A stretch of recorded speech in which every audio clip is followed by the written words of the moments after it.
Hi, I'm Ana Kresina. I'm author of Kids Ain't Cheap. I'm also the co-host of the Get Rich Slow Club podcast. I work in the financial industry and I'm a financial educator.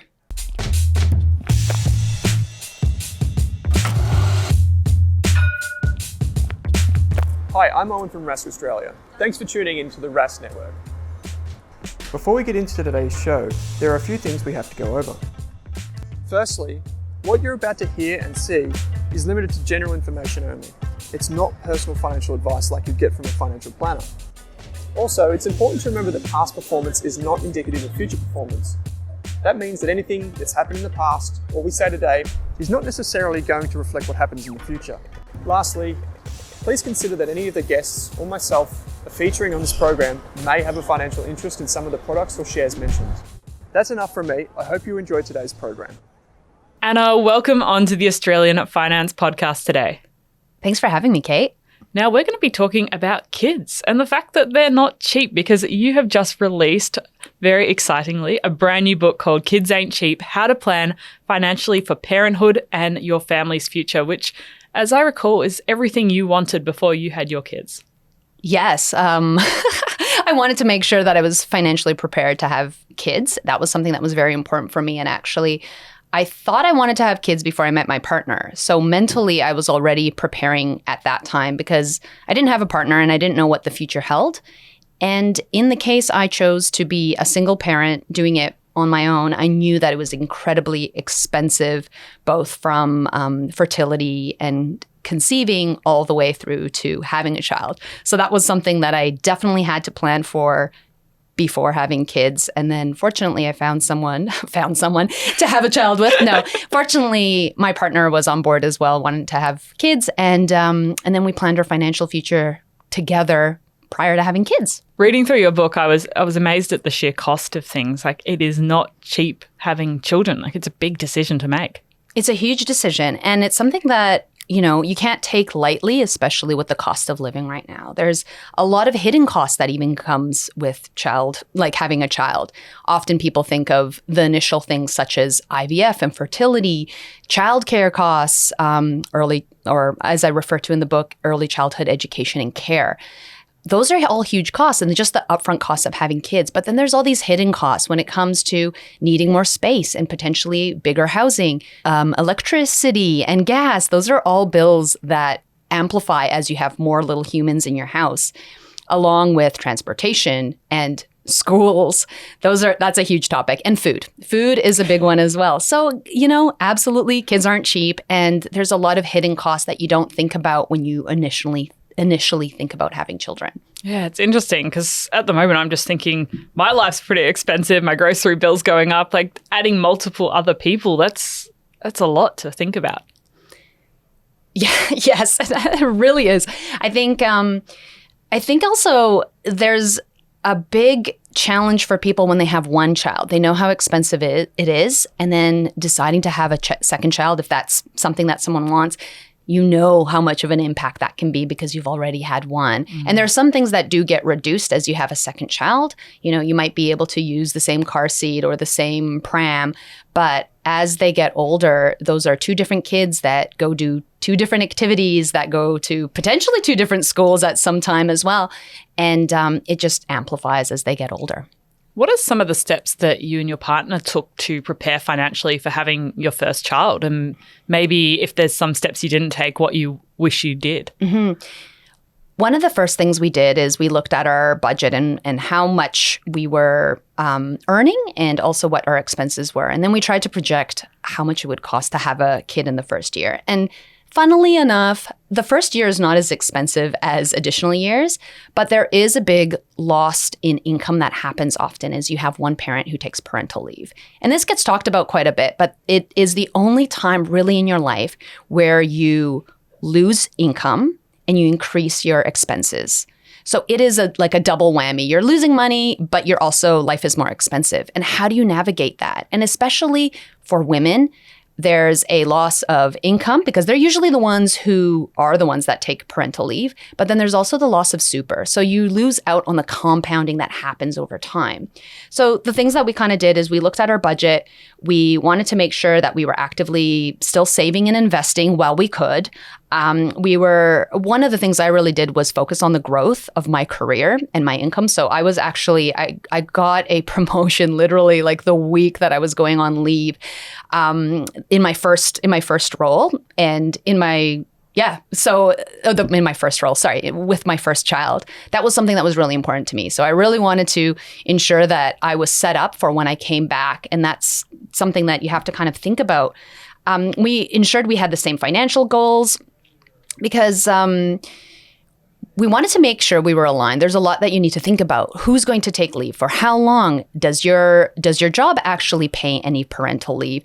Do they pay any super? Those are all huge considerations you need to take that we put in a big, massive spreadsheet and looked over. The thing is also, at that time, my partner and I did not have any combined finances. So we had very separate finances, but what we would do is we would look at our expenses together. So we would look at that. And now, as you're projecting having a child, you need to look at projected expenses that are going to happen. So there's a lot of calculations that kind of need to be considered when you're going to have a kid. So yeah, we ran the numbers ahead of time, and looking at the parental leave numbers was a really important step before getting to that point, because it's just a little bit too stressful when you're sleep deprived, have a child, you're trying to figure out how to feed and keep this little child awake, and then figuring out your finances is just a little bit too late. So we did all of that ahead of time. Yeah, so being as proactive as you can with Yes. the time you've got, just so you really know the numbers, you're super clear on everything, you know what your entitlements are, because that's another really confusing part of the puzzle, just knowing even what your own workplace entitlements are. Yeah, because there's separate ones, right? The government has, you can have the paid parental leave payments depending on what your income is and if you're eligible. And then similarly, your company might be able to pay you some time out, which is fantastic. And we're seeing more and more companies doing that for the secondary care. In many cases, the father, if it's in a heterosexual couple, or even a same-sex couple, just ensuring that both parents get some kind of time with their child is really, really important.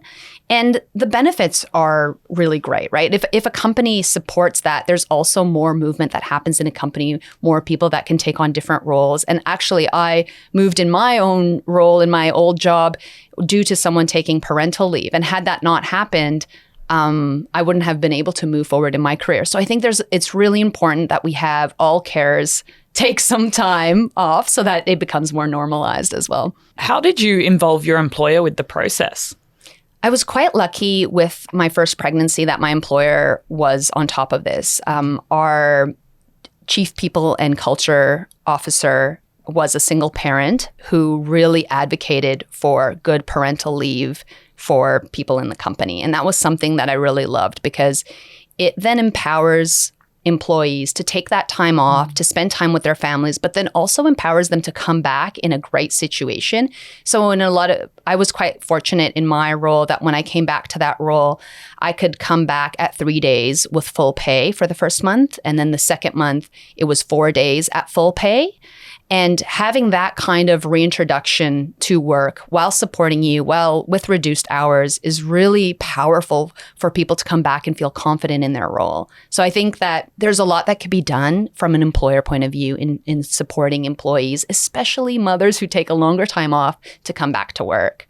And what did you find the costs were in reality for that first year of your child's life? Yeah, it was definitely, I don't know the exact numbers right now on the top of my head. Because I know you did a bit of research for your book about the cost of the first 12 months. Yeah, it's roughly somewhere between $5,000 to $10,000 in that first year. And it kind of depends on, how you set yourself up. There's a lot of things that you can get secondhand to make it a bit cheaper. But, there's a lot of upfront costs. You're going to have nappies. You're going to feed the child. And whether that's with formula or whether you're breastfeeding, that's still a lost in time, right? It's quite time consuming. So all those things add up in the first year. And unfortunately, the truth is that kids don't get cheaper as they get older, because after the first year, if you take a full year off, you might take less. In many cases, there are early childhood education and care costs, and child care is expensive, very, very expensive. So a lot of parents get surprised in the same way that I did. My costs were the equivalent of my rent. Wow. It's huge. Yeah. It's a huge, huge cost. And especially if you've taken a year off work or more, or you're working reduced hours, that's a huge hit to families. And it can be a big struggle. And as kids get older, you think it's going to, be a bit cheaper because those costs are huge. But there are school costs, activity costs, food costs, transportation costs. Like those are the things that you don't really see because it's not one big chunk that comes out of your paycheck. It's here and there and mixed in with the rest of your expenses. How much does it cost to raise a kid to 18 years old? A 2013 report by the University of Canberra said that for two typical middle-income family, it's $812,000. And a study by Suncorp in 2021 said that the cost of raising a child has gone up by 10%. So the thing is, we don't have more recent statistics, but if you kind of ran that number, that's $893,000 for two kids, about.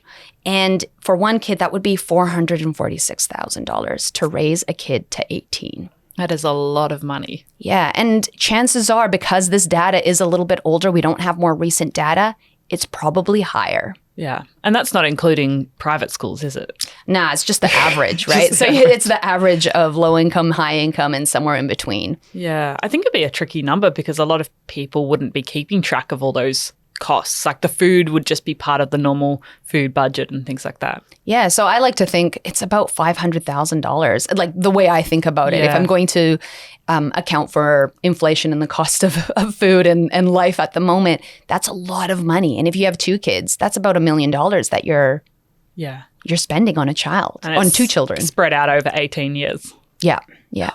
It's astonishing how much they cost. And one of the other things I wanted to talk to you about, because you were talking about you had savings goals, investing goals before you had your first child. How did you manage those emotions of maybe having to reduce or put your goals on pause for a while? It's really hard. It's really hard because you're compromising some of the things that you wanted to do for yourself. Now for someone else. Obviously, something you wanted, if you wanted a family, or, sometimes there's surprise family members, and there can be challenges of coming to terms with you're spending a lot of money on this. One of the things I had to do is just come to terms that I'm not going to hit my financial independence goals at the time that I thought.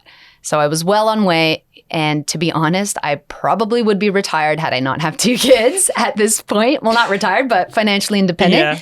And unfortunately, that's just very hard when you have a family. And often you hear people who don't have kids who are like, oh, well, you can just, stay home and school's not that expensive. You go to public school. It is absolutely difficult. It is very hard. And some of the things that I wanted to do, I just can't. So now that I've come to terms with that, our goals have shifted. I'm focusing more on spending time, being present and in the moment as a parent, because I'm not going to get these years back. I have a very money is plentiful mindset as well. So I'm hoping that I'll continue to advance my career and income. And there are things that I can do as an individual. But also, I just have to come to terms, as we do as parents, is that you can't have everything right now. And unfortunately, that's very true when you have kids. You might not be able to reach financial independence as quickly as you can, or get ahead financially, or pay off that debt as quickly as you can. Because it's an interesting one, because you might have set your financial independence goal at 20 or 30, and then you can't plan for every change in your budget and your circumstances. And so kids can completely change your goals and priorities in the short to medium term. Yeah, and there are different goals that might come up, right? Before, I was a very avid traveler, and now with kids, it's just not enjoyable. So now my goals have changed. What are the things that I can do locally to really spend time with my kids and have fun and create adventure and exploring curiosity? It's just my priorities have changed. So it's about looking at what I value with the lens of being a parent and shifting that, and hopefully all plays out financially well. So yeah. And now that you've had all of this time to figure out the numbers and budget, and you've gone through the process with two children, what would you tell Anna a few years ago, that didn't know all of these things? Yeah, there was some really interesting things that I wish I had a better understanding when it came to taking parental leave or even just having kids. One of them was understanding the impact on my superannuation. I think that's a big one that people don't think about. You might, if you take a year off, you may lose out on a year of income, but you don't really think about your super. A recent report by Founder found that if in many cases, a mother taking parental leave, they'll lose around $16,000 of super, and then that compounds over time as well. And so that figure increases to $39,000 if they choose to take work 2 years at 4 days, which a lot of parents do, myself included. So that has a huge impact on the gender pay gap. The other thing I wish I knew was the government super co-contribution. There's also the spousal super contribution, and then there's the spouse super contribution splitting. And I get into more detail in my book about it, but those are options that you can potentially look into if you're taking that time off and if you have a partner who could potentially contribute into your super.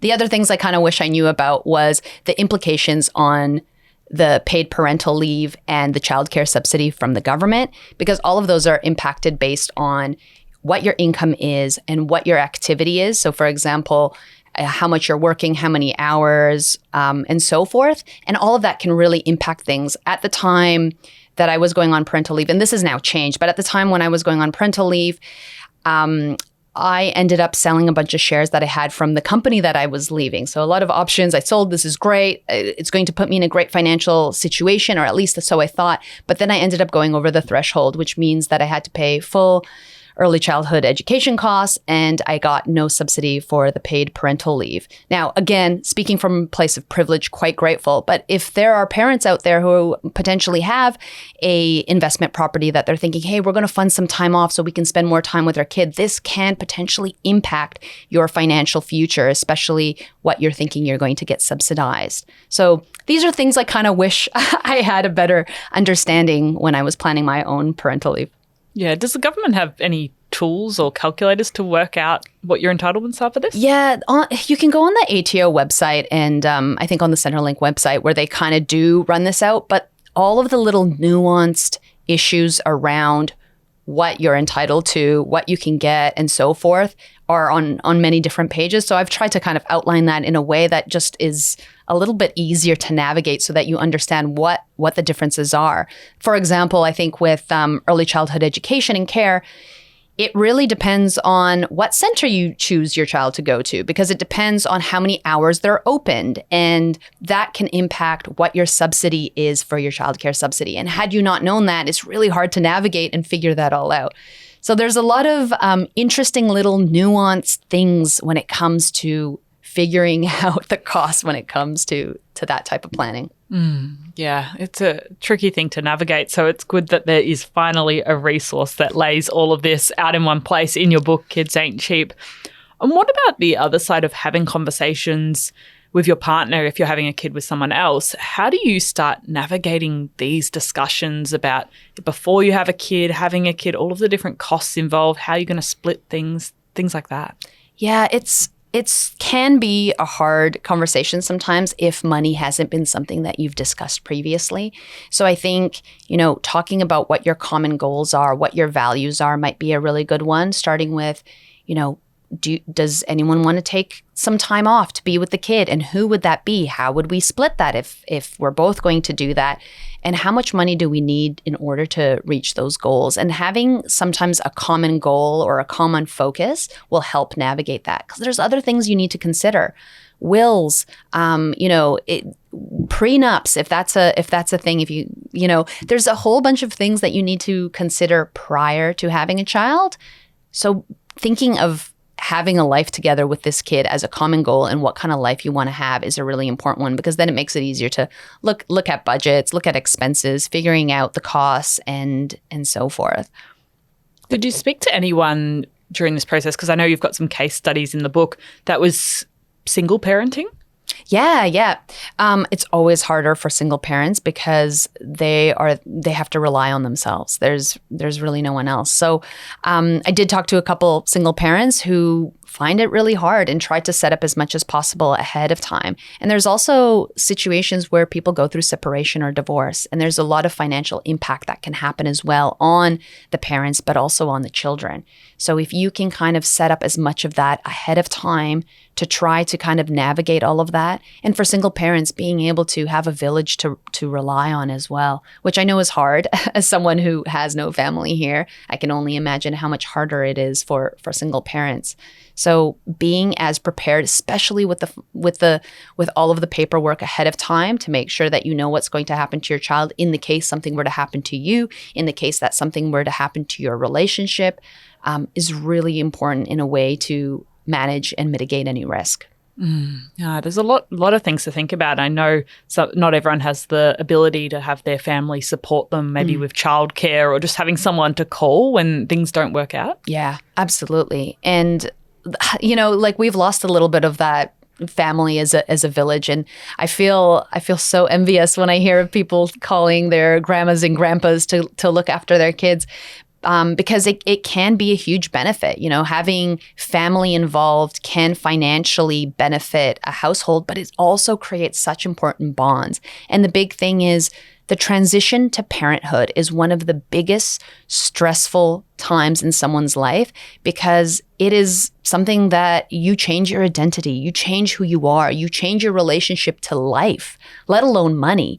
And so if you can set up those things ahead of time, you can be a more present parent. You can ensure that your family is more involved because there's less stressors to keep you stressed and allow you to enjoy your time with your kids. Because that's ultimately what kids want. They don't want your things.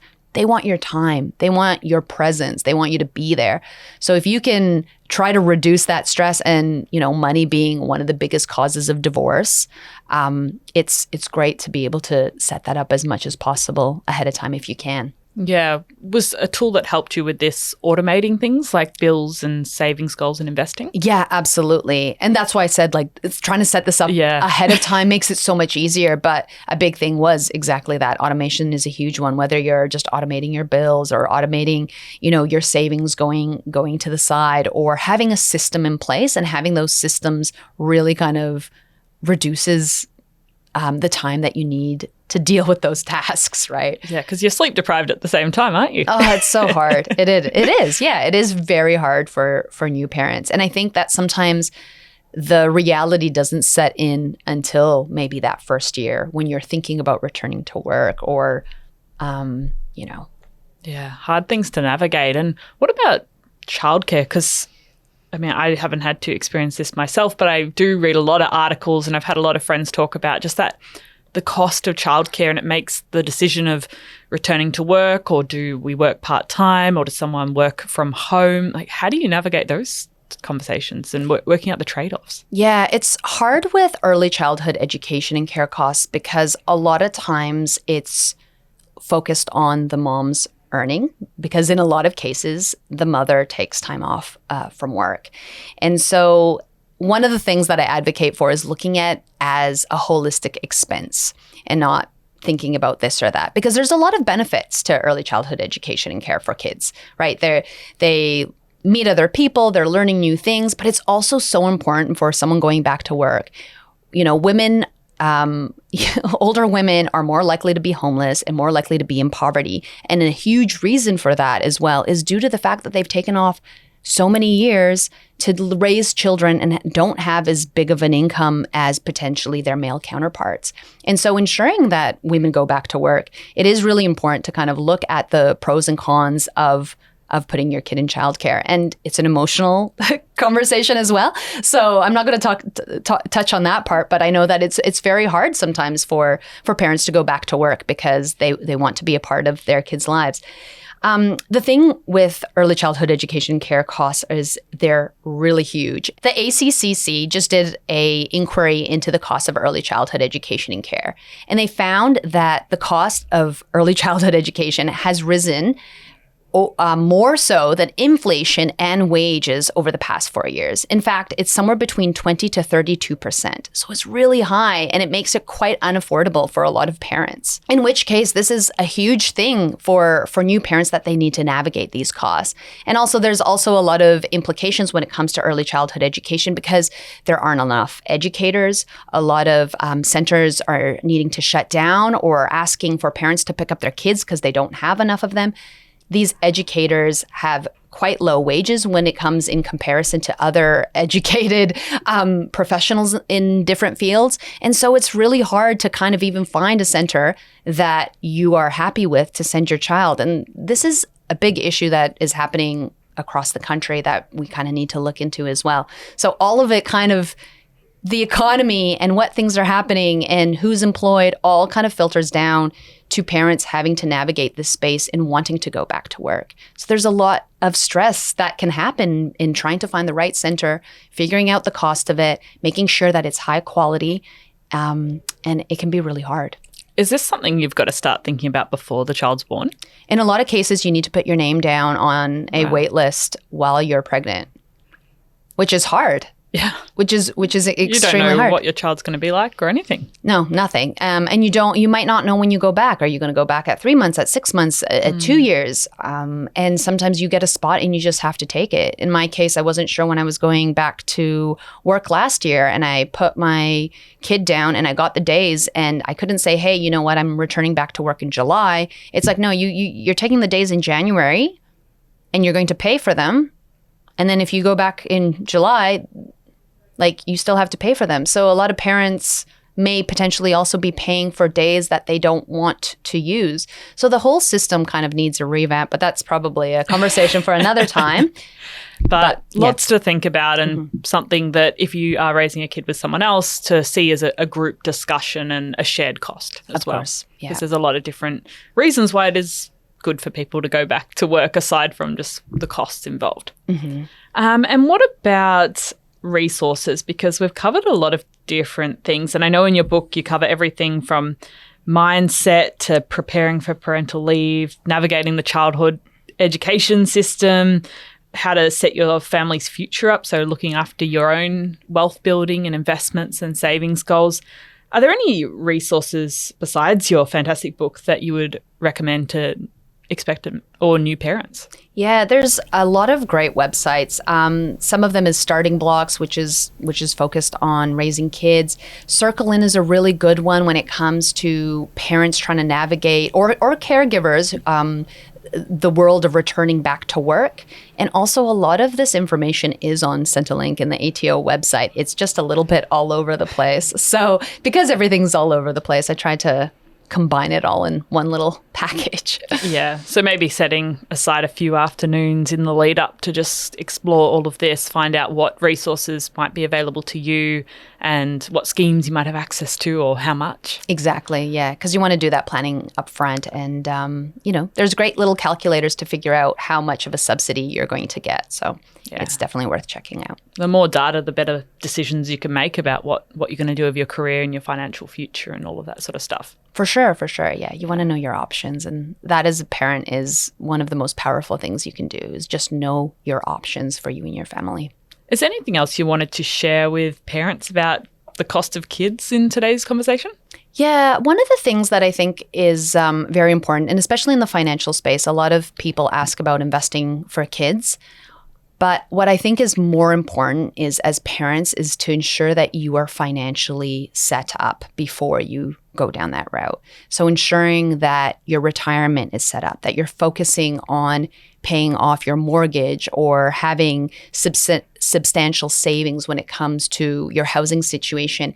So ensuring that you are financially stable is far more important than thinking about your kids' future education and future finances, because that'll work itself out as well. But if you can be as stable and as financially secure in the sense that you feel less stressed so that you can spend your time with your kid, is probably the most important thing.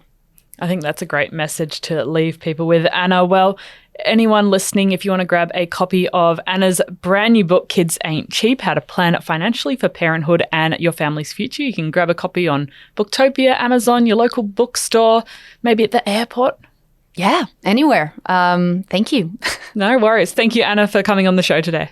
Thanks so much for having me.